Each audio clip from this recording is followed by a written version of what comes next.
انا جايه دلوقتي حالا اقول لكم ان امبارح كان عيد ميلادي، وكل سنه وانت طيب تريريري ومن قلبي ايوه طبعا ما حدش عرف في الكون ان امبارح عيد ميلادي. حسبي الله ونعم الوكيل. طبعا في ناس عرفت، في ناس، عشان بقى مظلمش الجميع، يعني الاهتمام برضو ما بيتطلبش. المهم هسامحكم المره دي. ايه اللي حصل بقى في عيد ميلادي؟ تتوقعوا ايه اللي حصل؟ لا ما تتوقعوش، انا هقول لكم اصلا. بس مع اني ماما قالت لي ما تقوليش لحد، بس انتوا مش حد، انا هقول لكم. امبارح قمت زي يوم عادي، اي يوم عادي. طبعا ما عرفتش ان امبارح كان عيد ميلادي. سبحان. عملت نفسي طبعا من بنها، ما عرفتش النهارده ايه يعني.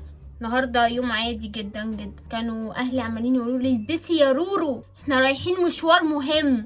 قلت لهم ايه المشوار المهم اللي فجأة ده حضر النهارده؟ قالوا لي النهارده في مشوار مهم، حياة او موت، يا هنروح يا مش هنروح. قلت لهم خلاص ماشي. عايزه اقول لكم انا ما جاش في بالي اي حاجه، يعني قلت مشوار هيكون مشوار ايه الصبح، يعني مش حفله عيد ميلادي يعني الصبح. فلبست اعفن طقم عندي. ايوه لا يعني طقم عادي، فاهمين؟ يلا شقلب واجري، اصل كانت الصبح يعني. احنا رايحين فين؟ ركبنا العربيه، قعدنا ساعتين في المواصلات، مع ان يعني كان يوم حد، يعني مش فاهمه ايه انا بصراحه في الساعتين دول اللي احنا خدناهم في الطريق. يعني اي حد غيري كان مثلا فكر هو رايح فين، جاي منين، هيعمل ايه. ماشي، انا بصراحه نمت. يا ستار يا رب. ايه ده؟ ايه الرعب ده يا عمو؟ ما ينفعش كده صدقني. انا استغفر الله، انا استغفر الله العظيم. لقيتك سرحانه في الكلام وقلت ده وقتي انا جاي هنا.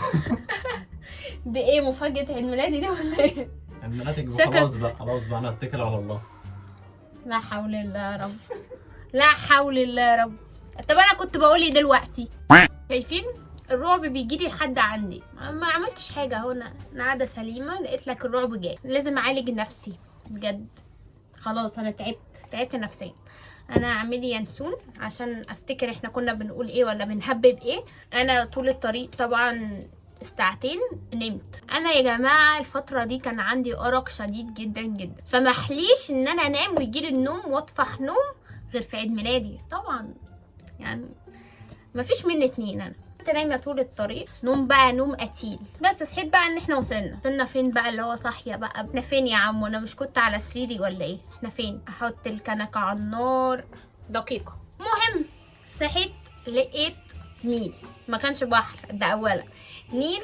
وبدب عيني من بعيد كده لقيت لك حفله. قلت الله الله، حفله في عز النهار والشمس طالعه، ده ايه الروقان ده؟ مين الناس الرايقه اللي عامله الحفله؟ رحنا بقى ايه اتجاه الحفله. لقيت لك مين؟ لقيت لك ابو ادم بنفسه.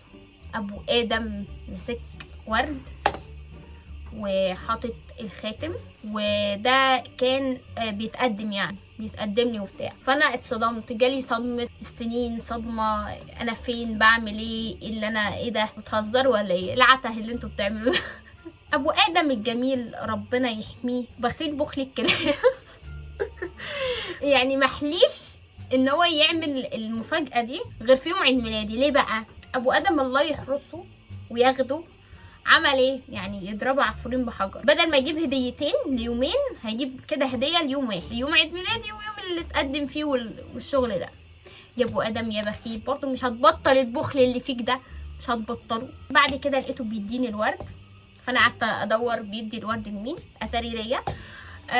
وبيطلع الخاتم وبيقول هل تقبلين ان اكون زوجا لك؟ انا بصيت كده، زوجا؟ النهارده عيد ميلادي يا ابني. النهارده عيد ميلادي، بدل ما تقولي كل سنه وانت طيبه. قلت له ماشي. معرفش كان في مخي ايه ساعتها، كنت باين تعبان عايزه انام، فانا عايزه اخلص القرف اللي بيحصل ده والعبث اللي انا فيه واروح انام. قلت له ماشي. فلبسني الخاتم، كلهم بقى قعدوا يسقفوا وانا مش فاهمه حاجه. وبصوا جايه اعفن زي ما قلت لكم، اعفن اوتفيت عندي، اعفن لبس يا حاره، عمري ما لبسته حتى في حياتي. لبسته يعني الواحد بيجي يبقى رايق لابس فستان لابس، انا بقى عكس ده كله، لابسه عادي بنطلون وبلوزه وعادي، ولا انا في دماغي اصلا انتوا بتعملوا ولا بتهببوا ايه. وعمالين كلهم بقى يسقفوا. عارفين فكرني بموقف حاجه، عارفين انتوا لما تكونوا نازلين تاخدوا من امكم الحاجه وتسين الخمار بقى وبنطلون البيجامه ونازلين بقى، وقلتوا ما حدش هيشوفكم يعني ده الطبيعي، فلو بقى الممثلين بقى والفنانين كلهم اللي قاعدين بيتصوروا ويصوروكوا بالغلط تتفتحوا. انا كنت في نفس الموقف، نفس الوضع بالظبط. فقلت يلا بقى خلينا نخلص، لبسني الخاتم ولقيت ابو ادم ربنا يحميه بيبوس ايدي. ايوه، فانا رحت بصله كده. اول حاجه جت على بالي وهو بيبوس ايدي ماما بقى ايه، انا قلت بس انا هلف كده دماغي كده الاقي ماما جايه بالشبشب تنسره على ابو ادم. خلاص هتسلخوا بالشبشب النهارده. ده كان توقعي. استنوا البتاع بيغلي وهيفور وليلتنا. ده ايه كان اللي في دماغي، ان هي مش هترحم ابو ادم النهارده ونهايه ابو ادم على ايد امي. ايه اللي حصل عكس المتوقع خالص؟ لقيت ماما بصه كده وتسقف. طب اخويا نفس الوضع اكنهم تماثيل، عارفين التماثيل بجد. وانا مديه النظره كده، يا ماما تروحي تنسري الشبشب على دماغ ابو ادم تجيبي اجله دلوقتي وايه انتوا واقفين كده ليه؟ فانا ما بقتش فاهمه حاجه، انتوا بتعملوا كده ليه؟ وفي في حاجه مش طبيعيه. طبعا اللي عندي على الانستجرام هيشوف الصور والفيديوهات، لان انا حياتي اول باول بتبقى على الانستجرام حبايب قلبي والستوريز، لان ده كان بروبوز. ايوه مش عارفه لحد دلوقتي هو بروبوز ولا عيد ميلاد بصراحه، بس اي حاجه هتلاقوا على الانستجرام بتاعي، هتلاقوا لينك في صندوق الوصف. فالمهم الحفله السخيفه بنت السخيفه دي انتهت، خلصنا خلاص. فهو كان جايب لي هديه، فركبنا العربيه وبيديني بقى الهديه وقعد يقول لي ياه انا كنت مستني اللحظه دي من زمان. يعني انت مستنيها يوم عيد ميلادي يا ماشي خلاص ماشي، هسامحه المره دي عشان خاطر ادم. بس عارف لو ما كانش بينا ادم كنت سامحتك، كنت طلعت عينك. لا فجاب لي بقى الهديه كانت ايفون الجديد. اسمه ايه ده؟ هو ايه الايفون الجديد مش مهم اسمه ايه، كان اللي هو لونه برتقالي وبوكي ورد وبس. فانا قعدت بقى ايه بفتح التليفون وانا مش فاهمه حاجه برضو، كانت الشمس ساطعه سطع رهيب فوق دماغي. فانا ايه باخد ابو ادم الله يبارك له ويحميه، اينما كنت يا ابو ادم ربنا يحميك. قال لي ايه اول رقم هيتسجل على التليفون ده هو رقمي. قلت له لا يا بابا روح العب بعيد، هسجل رقم ماما الاول. المهم انا سجلت رقم ماما، بعد كده جايه بقى باخد رقمه كده. ايه اللي حصل بقى؟ وهنا تأتي المصيبة الغير متوقع، مش هتيجي على بال حد، هي مش هتيجي على بال حد. بعد ما انا وابو ادم قاعدين في تبات ونبات وخلاص الخاتم بتاعه في ايدي، ساعتها سمعت صوت تيريرين تيريرين تيريرين، اتاري المنبه بتاعي. فلفيت دماغي، صحيت من النوم، لفيت دماغي كده، مسكت انا الشبشب وبصوا هريت ضرب المنبه خلاص. قال لي صدقني ما هعمل كده تاني، ارحميني. ده كله كان طالع حلم يا شباب. ايوه هنا تأتي الصدمة الحقيقية. ده كله كان حلم فعلا. كنتش عارفة اقول ايه صراحة، كنتش عارفة اعمل ايه غير ان انا مسكت الشبشب وما شفتش قدامي وقعدت اضرب المنبه على دماغه. ليه بقى؟ مش عشان هو طلع حلم ولا عشان اي حاجة، عشان انا كنت عايزة اعرف رقم ابو ادم، عايزة اعرف مين ابو ادم ده. هتقولي لي ما انتي خلاص شفتي وشه ولا لا وشه يا جماعه كان مبكسل كان مبكسل انا ما شفتش وشه كان مبكسل، فانا ما اعرفش مين ابو ادم ده اصلا. ده كان املي الوحيد ان انا اعرف رقم تليفون. للاسف المنبه دخل ما بيننا، هو الطرف الثالث اللي بوظ العلاقه خالص. العلاقه باظت خلاص. فصحيت بقى من النوم، قعدت بقى افكر ايه اللي انا كنت فيه ده وايه اللي حصل وانا فين دلوقتي. وانا قاعده بفكر كده افتكرت ان في محاضرة 8 الصبح هتروح عليا، اللي اصلا المنبه كان بيصحيني عشانها. قلت يا نهار ابيض.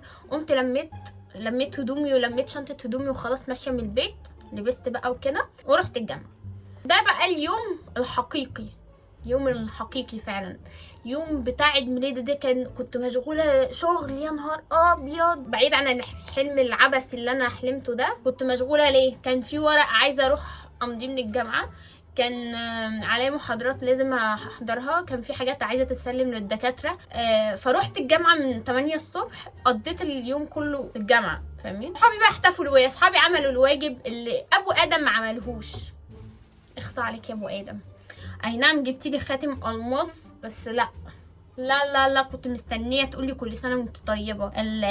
هل توافقين اكون زوجك ايه وزفت ايه فوق دماغك؟ فين كل سنه وانت طيبه؟ فين التورته؟ فين التورته اللي عليها مانجا وعليها؟ يلا يلا مش هسامحك خلاص. مفيش عتاب ما بيننا، خلص العتاب وخلصت المسامحه، والمسامح كريم وانا مش كريم، خلاص. صحابي بقى عملوا بصراحه الواجب قعدوا يحتفلوا بيا، واتصورت صور كتير ساعتها في الجامعه، والصور دي طبعا هتلاقوها على انستجرام، مش محتاجه اي فقاقه. بس فكان يومي كله في الجامعه، ما ملحقتش بصراحه اعمل احتفال او كده. بصراحه قعدت في الجنينه شويه مع نفسي اشوف يعني انا هعمل ايه في سنه راحت من عمري، في سنه جايه تانية من عمري، وهعمل ايه في حياتي وكده. قعدت قعدة ناس كبار مع نفسي فاهمين؟ وخلاص انتهى يومي في الجامعه اخر النهار، روحت على البيت. احتفلوا برضو حفله صغيره كده، وكل واحد جاب لي هديه، ومش هقول لكم هديه اسكندر جابها ايه، عشان اسكندر جايب لي هديه مش هتخطر على بال حد، يعني سيبكم من اللي انا قلته الحلم العبثي، لا اسكندر جايب لي هديه اعبث من الحلم اللي انا قلت لكم عليه بجد. ف لو عايزين يعني تعرفوا الهديه عينيا. ويلا بقى يلا يا اسكندر، معلش انت اللي جبتها، انا ماليش دعوه. بس اللي نسي يقولي كل سنه وانت طيبه ينزل يقولي كل سنه وانت طيبه عادي، بقبلها لحد اسبوع من عيد ميلادي، يعني طول الاسبوع ده اي حد معدي يقولي كل سنه وانت طيب، انا عيد ميلادي بيفضل اسبوع عادي. ده اللي حصل في عيد ميلادي يا جماعه، يوم غريب يوم غريب بجد. اتمنى بقى ايه ان السنه الجايه اكون عشت حاجات كتير كده. يلا حصل خير. بس يلا باي باي.